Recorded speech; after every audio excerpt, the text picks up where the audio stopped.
The BBC has launched Operation Not Our Fault to see if they can figure out why the UK did so poorly at Eurovision this year. One media exec who wanted to remain anonymous said, "We cranked the gayness up to 11. As Chandler Bing would have said, could it be any gayer? See how hip I am with my cultural references? Chandler Bing, Friends. I've got my finger on the pulse of the zeitgeist."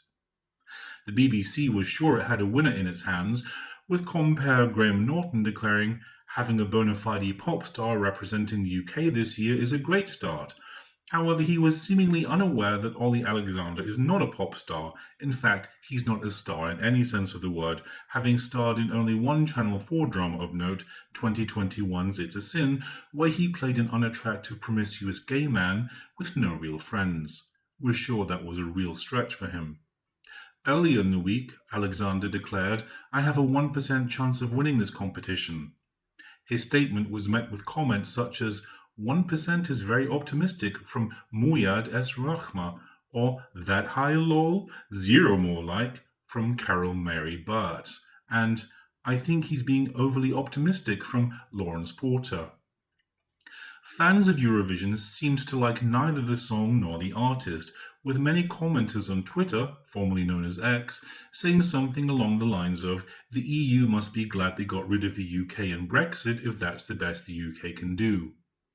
Many viewers have decried the new Eurovision, saying it has become yet another parody of itself after it fell into a slump in the 90s and early 2000s.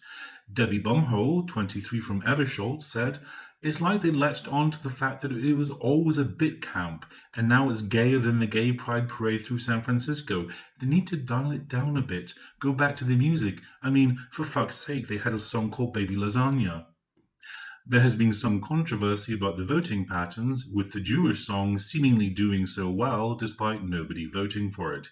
DJ Farsi from Belfast said, "I don't know a single person who knows a single person who voted for Israel, and yet somehow they won the public vote." However, Rachel Riley, the glamorous numbers woman from TV's Countdown, said, "Here we go again with the Jewish conspiracies. There's nothing behind it, of course. The simple fact of the matter is, at the synagogue on Friday, each attendee was given 6 burner phones with the Israel number pre-programmed. Hope that clears things up." Meanwhile, others stated the blindingly obvious, that neither Israel nor Australia have any place being in Eurovision.